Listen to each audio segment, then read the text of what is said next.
All right, so the project we have today is this door. Unfortunately, this door has taken damage, and if you can see there, it's not sitting correctly, and the brackets here have all come apart on the door.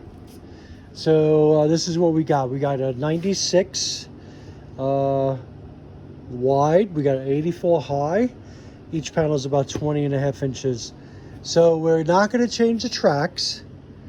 We're just changing the door, and we're going to change that upper torsion bar, and hopefully I could do it well and not kill myself. So let's get this cleaned up here, and let's get all this stuff down first before we take it out of the truck. And today will be no garage repair cars, so we're still waiting on rear shocks for this guy, and that's it. We might this guy might be coming up to the channel next, or this guy. Should I do this guy? I don't know. If I start this guy, this is 2 years of just working on that. All right, let's get to the garage door. Got some light on the subject now. 2 panels out of the way. Okay, with a bunch of screws. Screw gun with 7/16. So taking panels down one at a time. You can see the damage to these ones here. Let's get these out of the way. All right, 2 panels up, and don't look too bad. Trying to get a somewhat square. I know the rubber is down. He numbered that one 4, and then this one 3, and then this one has a 2 up there in the top corner. So this one's next, and then that one's 1, because if you could look at the damage, see that darkness right there? That would say that hid behind the body of the house. So got a little damage right here, but better than what we had.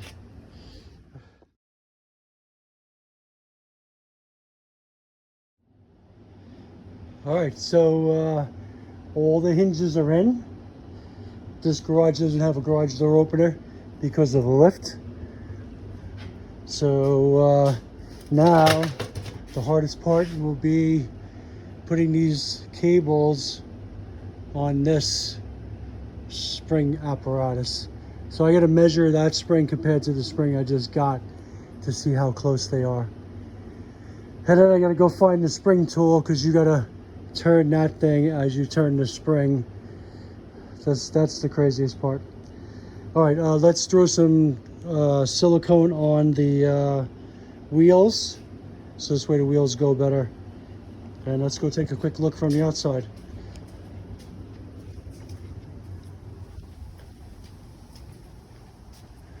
All right, so from the outside, it don't look that bad. It's not banged up no more, it's just scratched up, but once I paint it, it'll look fine.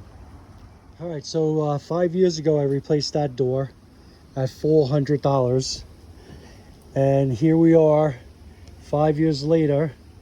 This door was $900 new, and Facebook Marketplace, that one there was 2.5 used.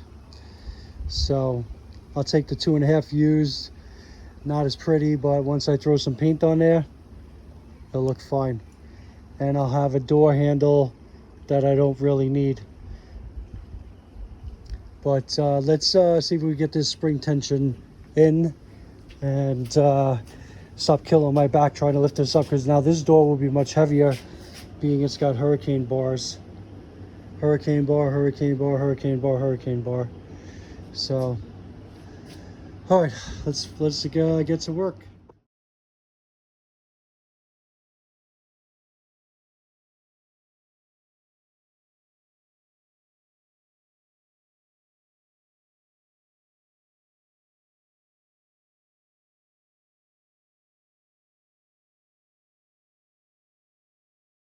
All right, so I went to the longer spring that came with the door.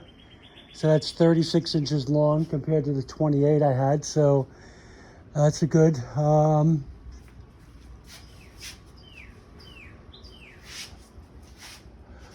Pole sticking out a little far on that side and a little not far on that side. All right, let's try raising the door and see what happens. Otherwise, we got to get a professional. All right, so if you can see, it goes right there. So the screw or the nut, the retaining bolts, whatever you want to call it, sits right in the middle there. And that goes, I go as tight as I can get it, and then a little bit more. And I think that's sufficient. Now, when you turn your AC on, that's a magnet. It will pull that outer part closer to the inner part and allow the two pieces to function correctly. So now, when this thing works, those 3 dots in the middle will spin where they weren't spinning before. And I think that's why the pump wasn't turning. All right, so once I change the oil, then we'll start it up. I gotta do the rear shocks first. All right, first time out of the garage since I got it without a knocking motor.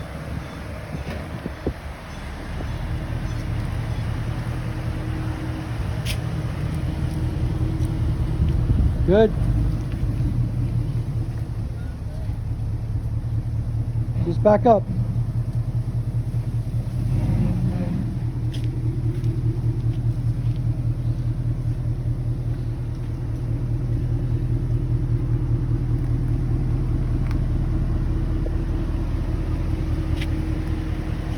Want to try doing a power brake?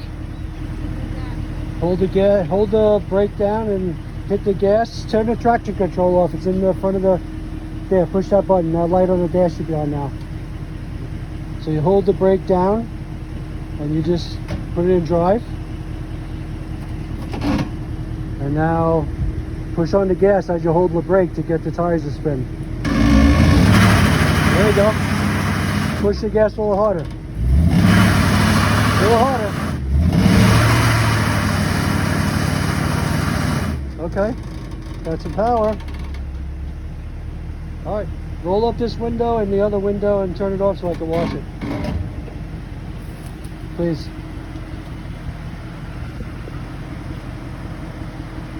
It needs rear tires.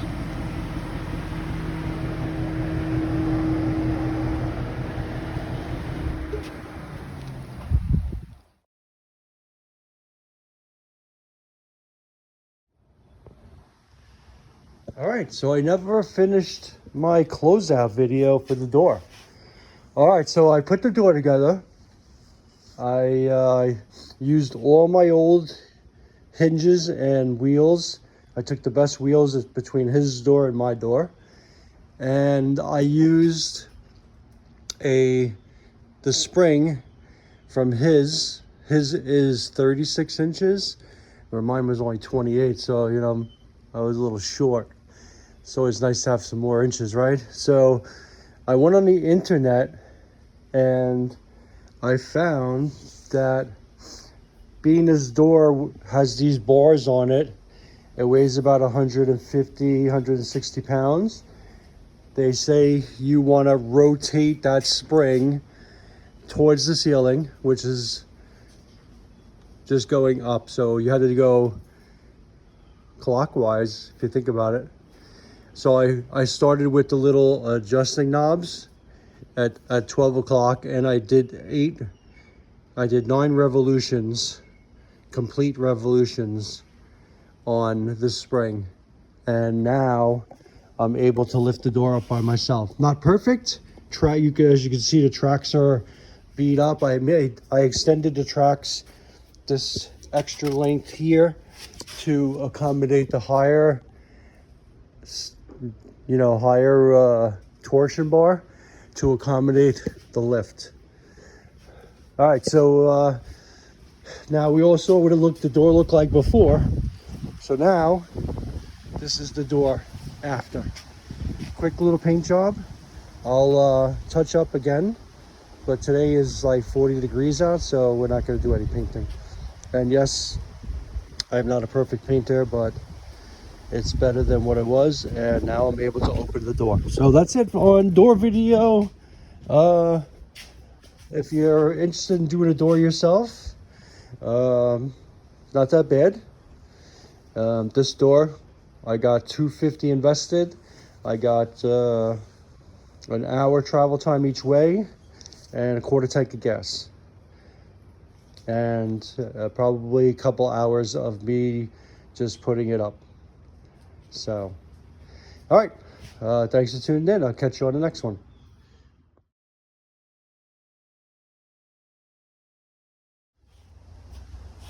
All right, the project in hand today is Buick Encore. I think this thing is a 16, 15, and we're doing plugs. These are the two of the original. These are two in that box. These are two new ones. It's got 143 on it, and original plugs. I don't think they've ever been changed. And we're also doing a coil pack. This is the original coil pack. Boots look in pretty good shape for 140,000. And this is an aftermarket coil pack. Now, I didn't buy the parts. I'm just installing.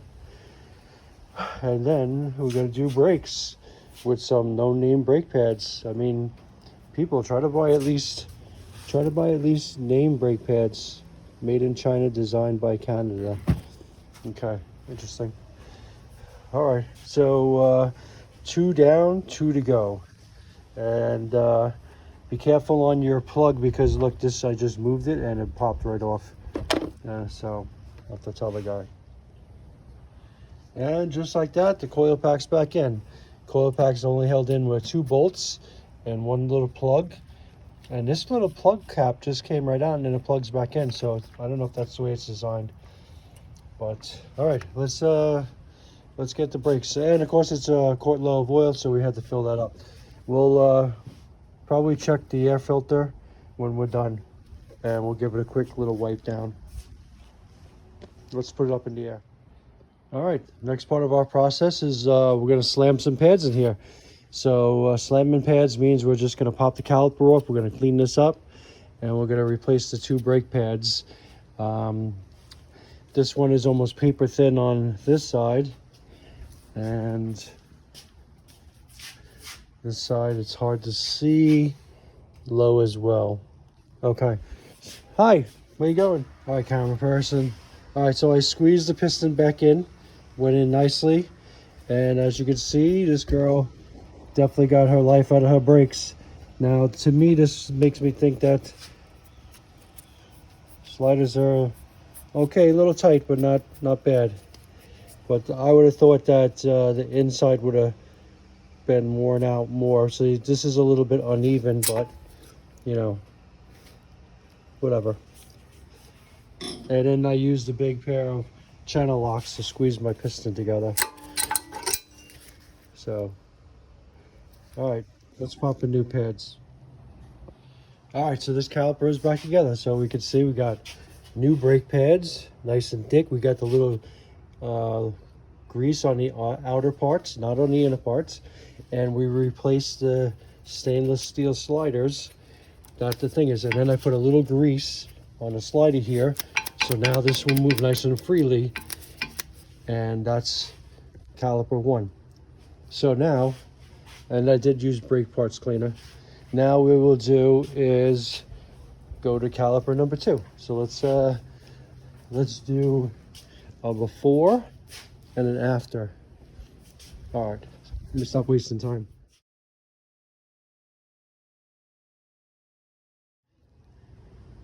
Okay, so this is what I mean by uneven brake wear. Outer pad is wasted, inner pad is still good. So that tells me that these sliders are not sliding good, or the pad is not moving well on the stainless steel bracket. So we're going to make sure we have to clean that well. We're going to have to lube this up, and then we'll put a little anti-seize on the brake pad, so this way it slides on this a little better. But you can see that this distance here compared to this distance here is not correct. This pad is like 50%, and this pad is like 25%. So no good. Okay, so here you can see the difference now. New pads, look how nice and thick that meat is, right? And you can see this little spot here. So we put the stainless in there. We put a little anti-seize on the ends, a little anti-seize on here, the boots, so that this way they'll go in and out nice. And this way, hopefully it will stop better. We compress the caliper with the big water pump pliers, and we're good to go to throw the caliper on. So let's get the caliper back in. Let's get it tightened down to correct torque spec. Okay, and then we'll move on to the backs. All right, we are on the second rear brake. So we're slamming pads as well. These are a screw-in caliper. So we have to screw this caliper back in to push the piston back in. And that's about it. It's got some silly little thing on here, which takes a 13mm bolt to take off. And then the other bottom one is a 10mm. And that's it. So let's put the tool on here. Let's screw the caliper back in, slam the pads in, clean this up first, put it back together. We already have this one back together, but you won't be able to see the pads. You can see the shininess right there.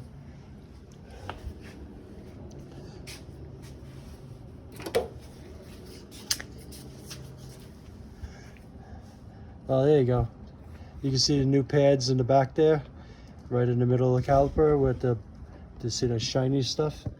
That's the stainless steel sliders, I guess, whatever the pad sits on. So I think it had original GM brakes for 150,000 miles. Because who buys GM brake pads, right? Not many people. Most people just buy aftermarket, like these are going to be China brake pads. China. All right, let's get this done. All right, and just like that, we are back together. I don't know if I have any more battery light left. Oh, got a little bit left. So here you can see new pads in right there. You can see the silver things that the pads sit in, and the caliper's screwed in nicely. So now what I'll do is I'll lower it down, pump it up. We'll do a grab and release. And this car needs sneakers. Look at this. These sneakers are terrible. So this is a 22 tire, Uniroyal. Back is a 22. This is a 23. It's got a plug on the end there, which is dangerous. And this is a 18 by Continental. It's all dry cracking. Look at that. Look at all the dry cracking in that thing. Somebody needs some sneakers and rear struts. All right, so that's it. Buick Encore, I think it's called. Probably a 15 or a 16. And that was it for brake pads. So if you're going to do them yourself, they're not too hard to do. I probably got about 3 hours of time in this car. And I think it's pretty good. Let's fix this. So let's go over the car before we hand it back, so this way they say I didn't break anything. You can see that this thing here pulled out of this thing there. So we got to take these guys out, put this back in, put them back in, and we'll probably put a zip tie or something on it too. But look, how long are you gonna drive? How long are you gonna drive like that? Yeah, hey honey, I don't know why I keep smelling burning rubber. Right? Amazing. All right, hey, welcome to the project. So let me grab a light. Oh, light's under there. Okay. Here we go. All right, so what we got in here is dirty K-frame, but what we have is a leaky timing cover. So oil seal that goes around here was bad, and I bought a timing set and it was the wrong gasket, so I had to go get the right gasket. So now I'm replacing the seal and I'm putting it back on using a bolt. So I bought a longer bolt. So this is the normal crankshaft bolt.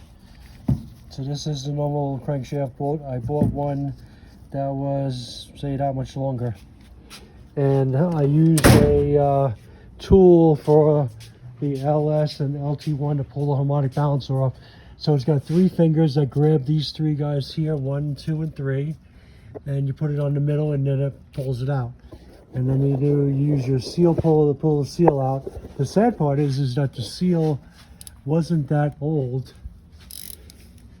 And now I'm installing it. So the bolt is slowly drawing the harmonic balancer back in.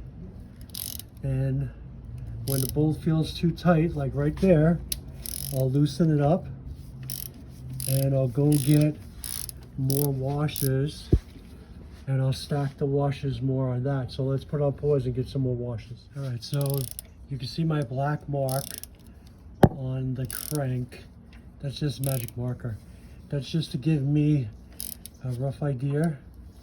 Now it's getting tight. Okay, so I'm gonna have to hold the crank as I'm tightening it. All right, so I'm bottomed out on, let's see if I can take a shot on the inside. All right, so there's my hole stuck in the hole there, buddy. Let's get some light in there.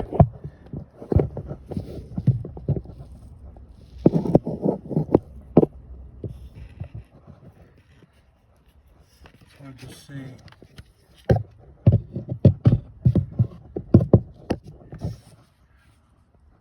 It's about my best.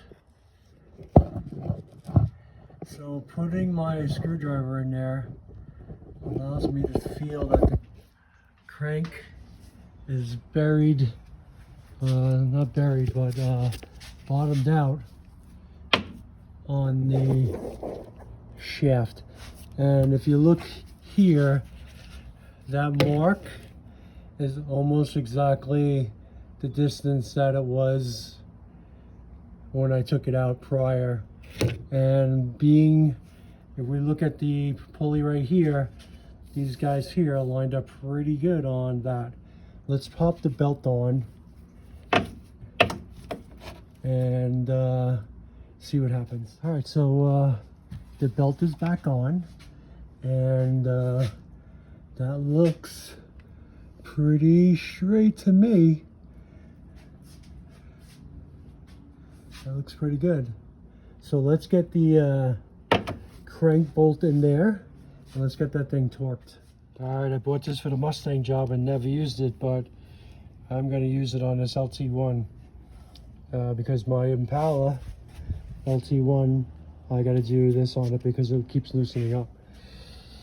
So some little gingerly right here, and then we got to find the torque spec and torque it in there. All right, and the torque wrench does it again. 75 foot-pounds as per Google. So I had to take the cover off the converter to hold the teeth since I'm doing it by myself. And it says 60 foot-pounds for these guys here, 75 for the guy in the inside. And that looks about the same as when it was before it came off. We gotta power wash this guy, huh? Look how dirty he is. So, if the pan gasket continues leaking, then this whole K-frame's gotta come out to do the pan gasket. So let's get that converter in, converter cover. And look, we just rebuilt the tranny, filter, and install in December. So let me put this together. All right, we're back running now. So let's see if we got a drip. So before, there was a nice constant leak right in the back here.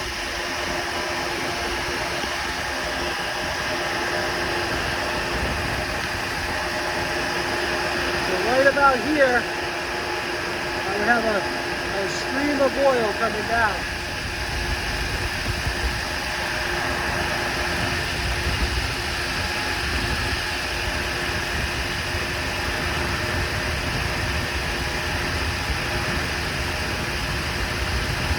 Fixed it.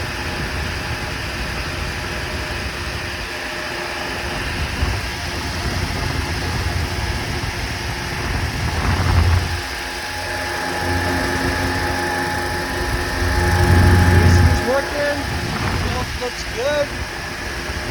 No oil out of that seal. Alright, so now we're probably going to need a pan gasket. I'm going to let this run a few minutes. And that's basically it. So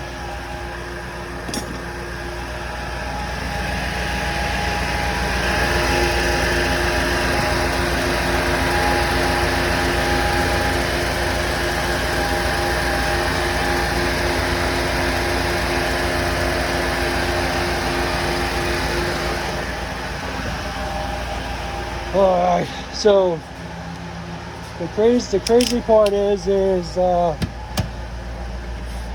this is the old seal, right? This is the part number 9845.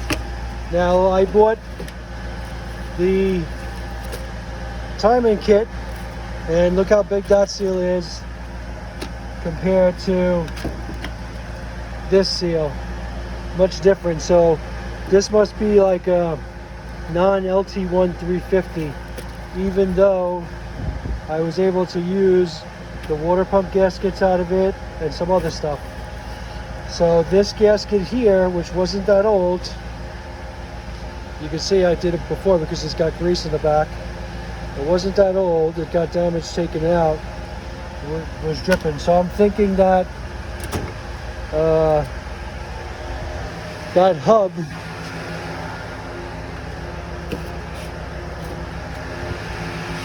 needed to be sanded down and cleaned up. We're running about 2-3 minutes now, and it's still dry.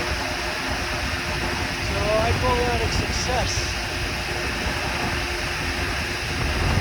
All right, one less thing done, or one less thing needed to be done in this car. All right, thanks for hanging out. We'll catch you on the next one.